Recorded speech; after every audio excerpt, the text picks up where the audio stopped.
Well, listen, Matt, I appreciate you taking the time to do this with us. I really do. We are very excited about E64. We feel like it's a tremendous progression for our club, so we're really pretty pumped about it. We've done an announcement to the membership, and I feel like it got the initial information out to everybody, but we wanted to take a minute and really get extensive information out, bring some real clarity around what it is and what it does and what it's designed to do. And ultimately how it's going to serve us as a club and the soccer community around us. So, can you kind of give me the why E64? And obviously, you and SEYSA were a big part of initiating this with us and with the other clubs. Kind of give me the rundown on E64 and why you guys initiated this here in the North Carolina, South Carolina, Georgia area.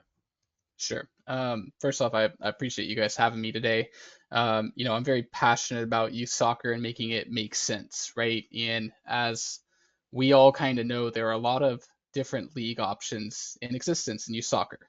For good or bad, that's just what the industry is, and it can be confusing. But what it can also lead to is uh, clubs not playing each other locally, right? And having to travel large distances to get competitive games because that's the nature of the industry. So the National League has been around for 20 years almost at this point. We have predominantly focused on team-based leagues, which you are familiar with National League Piedmont and what United FC has played in previously and done well in, right? What we've launched in the last couple of years is more of an initiative into a club-based platform. And that's where this E64 Regional League comes in. So 2 years ago, the National League started Elite 64. That was trying to get the best teams from across the country into a club-based platform that all played together into a national event series that led to our national championships. That exists and it exists in the South and Southeast. We're currently about to break off a Florida only division and have a Southeast division similar to Piedmont, but a bit larger. This regional league is similar to that, but it's really focused on localized competitive games. And when this league came into existence, it was because there were clubs throughout South Carolina and bordering Georgia and North Carolina that all came together and said, we're not happy necessarily with what we currently have. What can we do to make it make more sense for our clubs and our kids and our parents? And that was a holistic question, right? Because what does make it make sense mean? It's, well, how much are you paying for the games? Where are we going consistently for our events? In your experience in National League Piedmont, you would travel up to Greensboro, right, or into South Metro Atlanta, and that's a whole weekend trip that your families have to take off to facilitate. That's extra money, that's extra travel, and it's good games and good competition. But what if we can make that more local? And with E64 Regional League, it's not going to be traveling to neutral site events. It's going to be club hosted home and away. So you will host clubs and you will travel to clubs, but those clubs are going to be in South Carolina, right? Or they're going to be in South Charlotte with Charlotte Independence or West no East Georgia and Augusta Arsenal. And it's gonna save some money for your parents. It's gonna get you true home games, but the league is also gonna have the same connectivity and pathway that Piedmont Team Based did, right? You're gonna have a chance to advance to a regional level championship that same seasonal year. You're gonna have a chance to advance to the National League quarterfinals, which is the next seasonal year event series. And so our pathways are really connected, but it really boils down to the nitty gritty of it is you're going to have less travel, you're going to have just as competitive of games, and you're going to have the same opportunities to qualify for the events that you're used to. And it just solves a lot of issues that are being, just they're more evident now more than ever with just where the world is. So, I jotted down one question as you were working through it. I think you probably got most of it, but could you really differentiate for us the difference between a team-based league and a club-based league? I think some people aren't really clear about what that is. sure. So, for a team-based league, right, you have a really good U17 boys team. They need something more.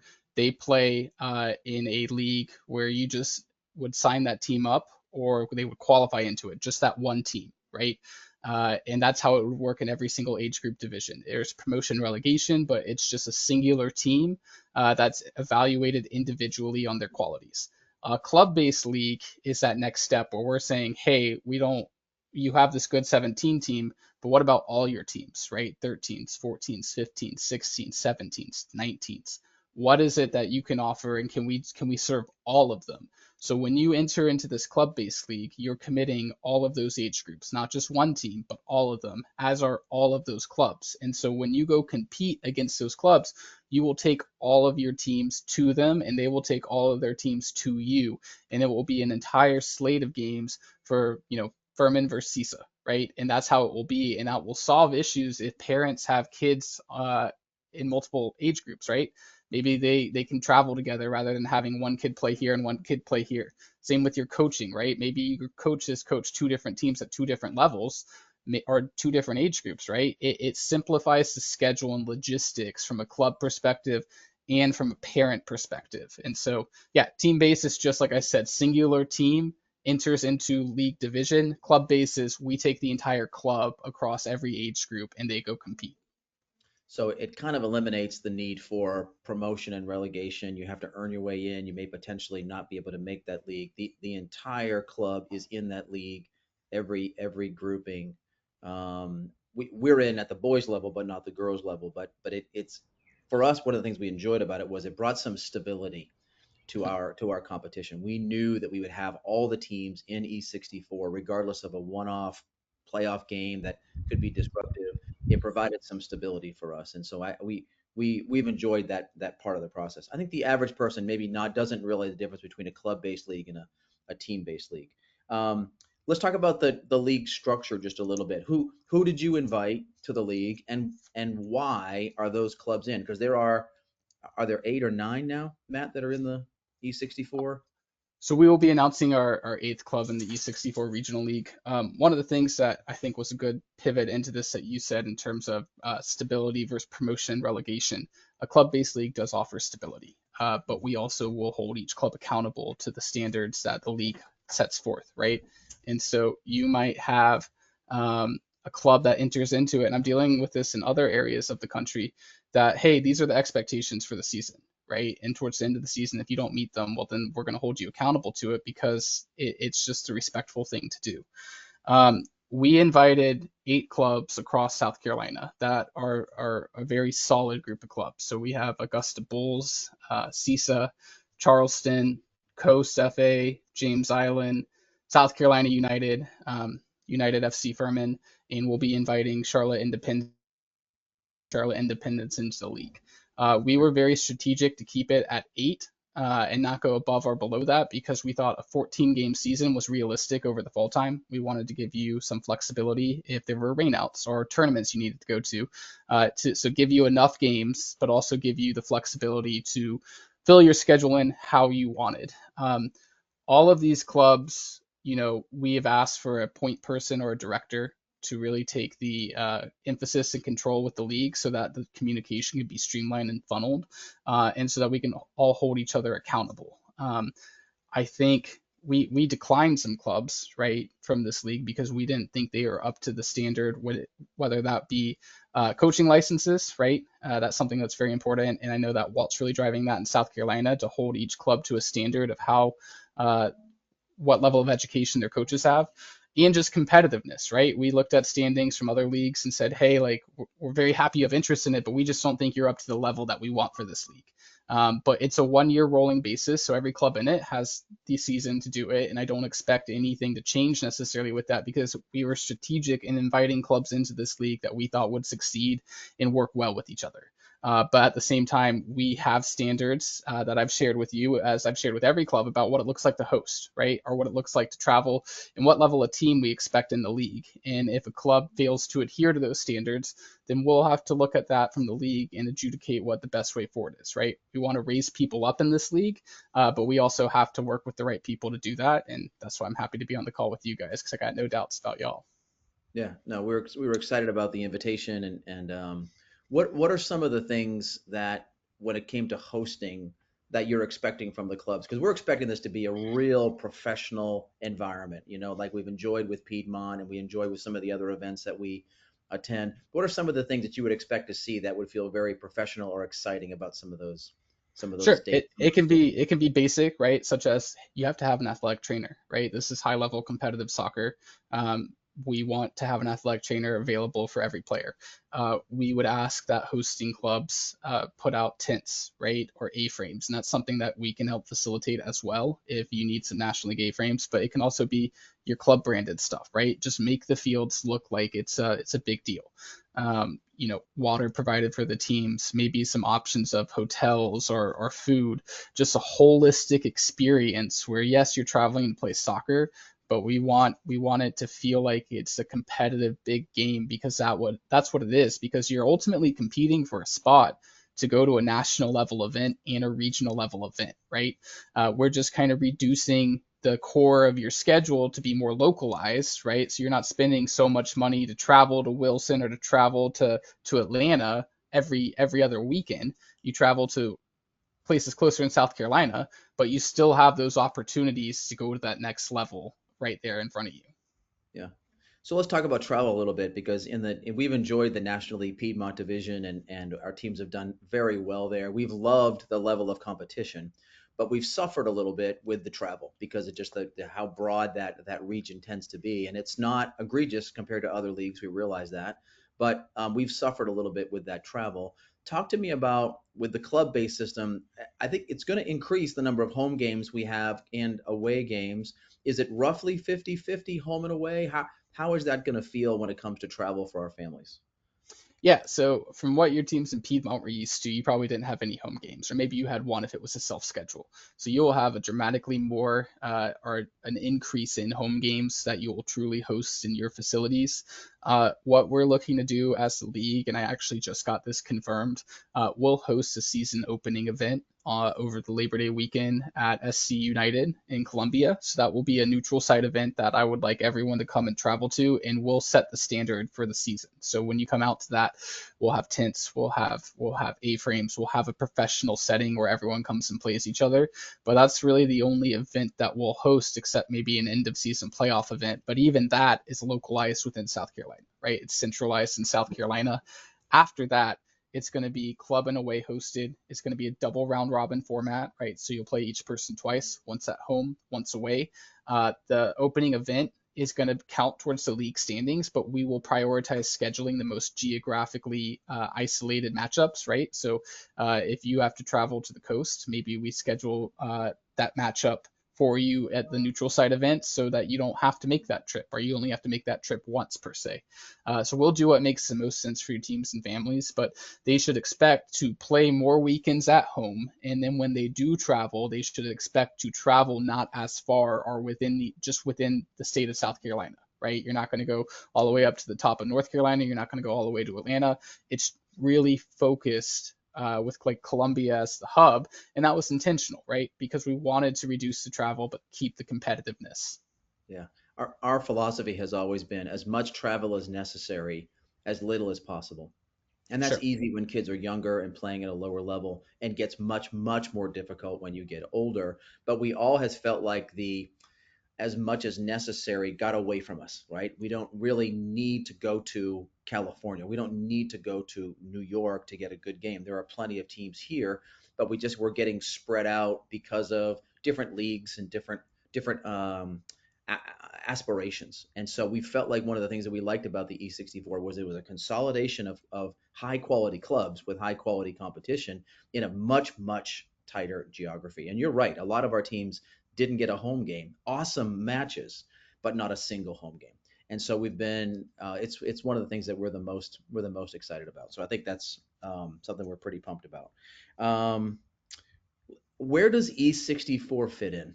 We feel like as a club, the magic formula for player development are teammates that challenge me, a coach that challenges me, and competition that challenges me. We want to play good quality teams, and that's what we've enjoyed about the National League tremendously is just the high quality teams that we're playing against every single Saturday. We get great game after great game. Where does E64 fit in compared to the National League?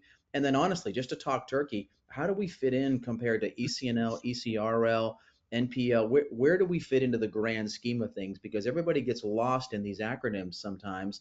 And at the end of the day, they want to know that their high quality player is in a high quality league. Where does E64 fit in? And I know that it may be different in the Southeast than it is in the Northwest, than it is in Region One? I mean, I understand that it could be different in different places. Where do we feel like E64 fits in the grand scheme? That's a fair question. Obviously, I'm a little biased because National League pays my salary, so I'd say we're the best. But if we're being objective about it, there's a lot of different opinions out there. I think everyone falls in love with like this pyramid idea, right? And they focus so much on this part of the pyramid, which Yeah, rightfully so, right? Best soccer players, but we sometimes neglect this part, which is the biggest part, and that was the type of player I was. And so I want to facilitate these pathways for any player, whether you're going to go play in college or professionally, or whether you just want to be a lifelong fan of the game. E64 Regional League, we've actually created something really unique in the Piedmont region where it's pretty much on par with what National League Piedmont is. It's actually, we put it right next to each other. And that's a tangible thing because what we've done is in creating this league, one of the things that we heard from all clubs is the need for a same seasonal year postseason opportunity. Currently, as you know, in Piedmont, I think one of your teams actually won Piedmont. You've earned a spot at Southern Regionals this summer because of that.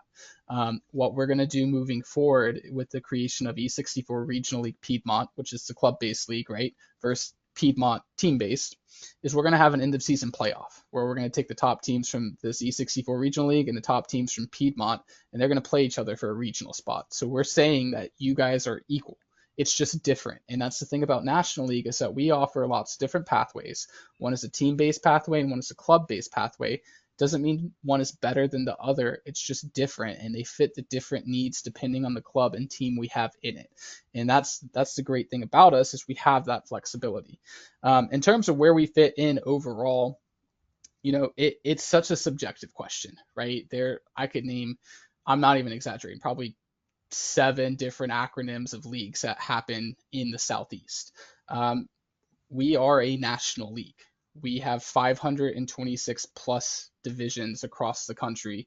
We have 100,000 plus players, 4,500 teams, 1,000 plus clubs, and that's just the national league. That's not U.S. youth underneath it. That's just within our national league ecosystem, and that is growing and expanding. The Midwest and Great Lakes is really our strongest footprint in the country.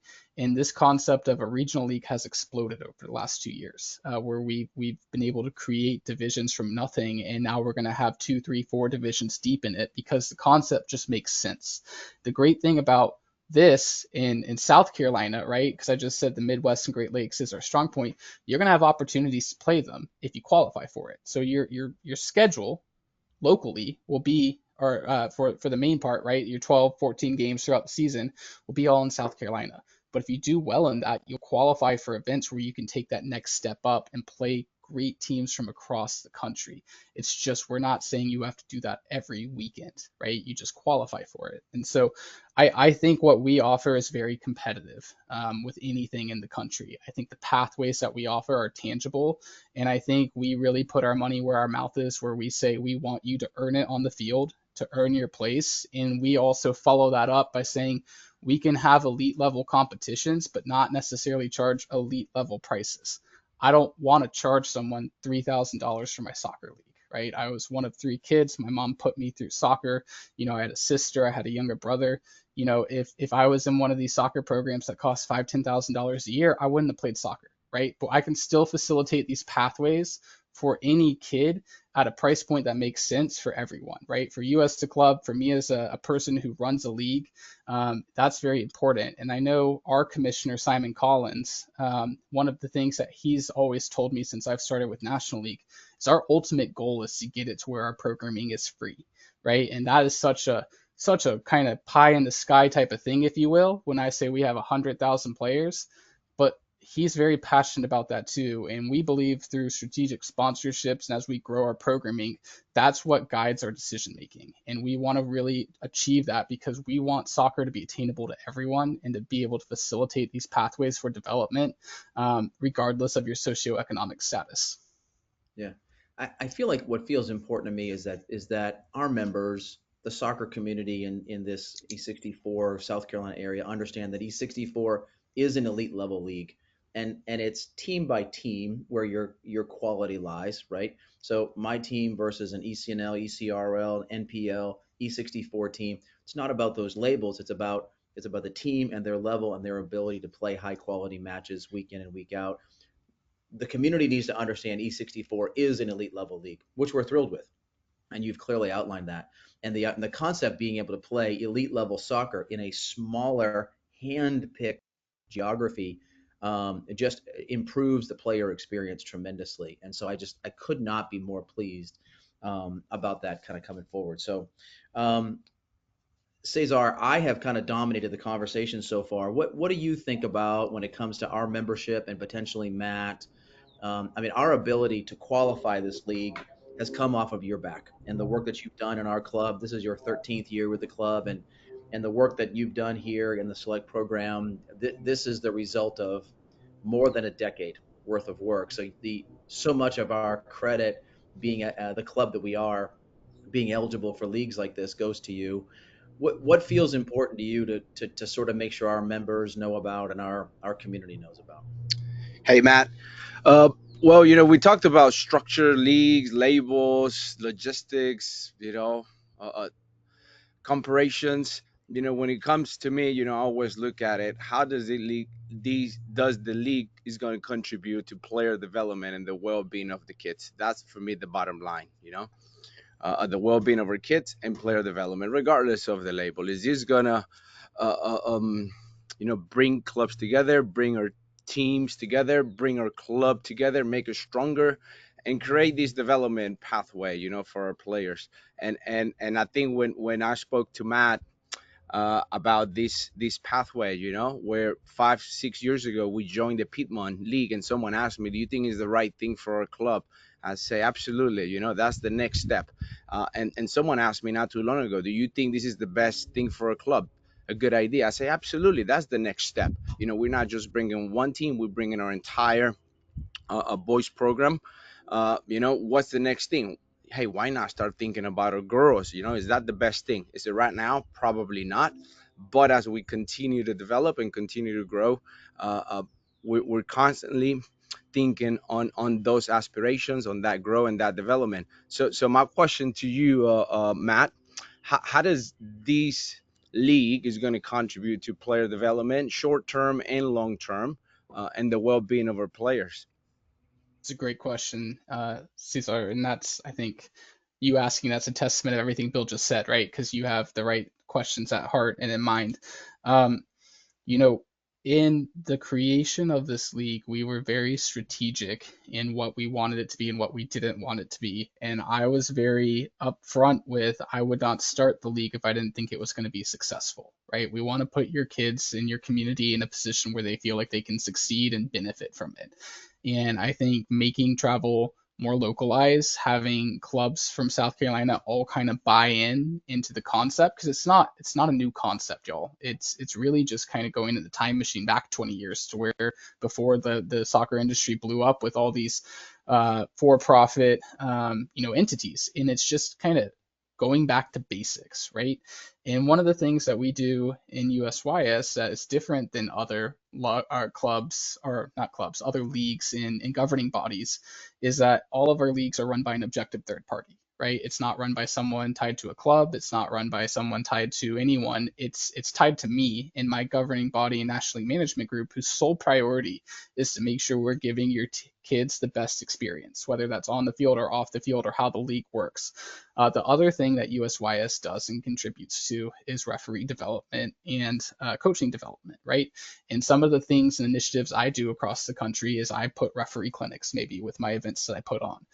When I talked to you guys about the event that I'll be doing in Columbia, I talked to Dennis, who is the referee signer at SCUFC, and said, hey, what would it look like if we maybe had a clinic for referees there too? So we want to develop the game holistically for your players, for the referees, for the coaches, and for the parents too, right? And that can serve a bunch of different ways, but I think the main premise of the league, how the format works, all contributes to the player development. And it, unfortunately, it all comes down to money, right? Because it's like you feel like if you pay X amount of money, my kid's elite or my kid's going to develop, but that's not how it works, right? So we just want to facilitate this league product and pathway at a cost point that makes sense for everyone, but that gives your kids touches on the ball without having to spend more time in the car than they do on a soccer field, right? Or to compete against people of the same level. And then if they do well, well, then guess what? There's a next step. There's a tangible next step that brings them to the next level. And it's all within your reach. And if you don't do it well, that's okay too, right? Because that's the thing about a club-based league is that, yeah, you might have some really good teams, but you might have a team that isn't quite there. But that's okay, right? Because we buy into the club. We buy into what you do as well as all of our other members. And there's a reason that you're in this league. It's because we believe in what your philosophy is and how you can best promote your players. And my job's not to make your decisions for you. That's your job, right? My job is to give you the options and the pathways to be able to utilize for your ultimate development because you know your kids and your families better than I do. But that's how it all works together, right? I give you the league pathway, the games, make it make sense, and you say this is how we're going to use it to bring us to the next level. And I've seen that tangibly, right, through what you did in Piedmont Conference, and that's why we invited you into this league because we believe in United FC, and we're really looking forward to seeing what you can do with this next step and what steps you take to get there. Awesome. Cesar, other questions from you? No, no, I'm extremely excited, to get into tryout first, and then eventually get all of our training and league games started. Thank you, Matt, for your time. Thank you for everything you've done. For help us at the club level, league play, and we're excited and thrilled. I'll give you my final thought, and then Matt, I'll kind of give you the kind of the last say here on the way out the door. I think the thing that makes me the most excited is high quality play with less travel. And I think you're right. It feels like what the game felt like 20 years ago, where the top leagues in the state, in the region, were where everybody played and everybody stayed. And you did not have to go to San Diego to get a good game. You could do it right here. And that is what's exciting for me. And I think when you take the idea of this being a hand-picked league that's based on standards and not politics, you're talking about something that is super exciting. And I have the same sentiment that Cesar has: is we cannot wait to get these teams formed this year and be ready to move into the next cycle. We are pumped about it. So, Matt, final thoughts from you. We appreciate your time here. I appreciate you guys. Yeah, I just wanted to reemphasize that, every club in this league, while they were hand selected, they all had to apply, right? They were all vetted, they were all held to a standard, and we did say no to some clubs that we didn't think met that standard. And hopefully they can continue to progress to reapply next year and see where that gets to. But, we're really excited with how this has taken hold. And to be quite honest, to me, this is just the start, right? I'm optimistic that I want to run this league so well for your club, your team, your families that it speaks for itself because I'm very passionate about what I do in youth development and facilitating that through my pathways and leagues. And so if we run this well, then maybe this expands to other states across the region and it just starts to simplify things that much more and have it connected. But one of the things that USYS does is, and we're starting to do more so, is we're trying to be proactive instead of reactive in this industry. And it's not hard for me to approach clubs across the country with what we're trying to do because it makes sense everywhere, right? At the same time, it only made sense because I took the time to listen to your needs and all the other clubs in the league and say, what can we do to make it make sense for you guys? And then we gave it to y'all. So we're really looking forward to starting this in the fall time. I think it's going to go really well, and I'm excited to see how you guys progress in that league. But I'm also excited to see how you guys play this summer, right? Because I know you got some of your teams going to regionals and potentially nationals. So it should be a busy summer for you guys. I'll be in Tampa running one of the complexes, so make sure you guys come say hi. But just really excited to have y'all in it, as well as all the other members, and seeing where it goes from there. Yep. We appreciate the time. Thank you, Matt. Thank you, Cesar, for all your efforts. We appreciate it. Awesome, guys. All Talk right. to you See you soon. guys soon. All Take right. care. Take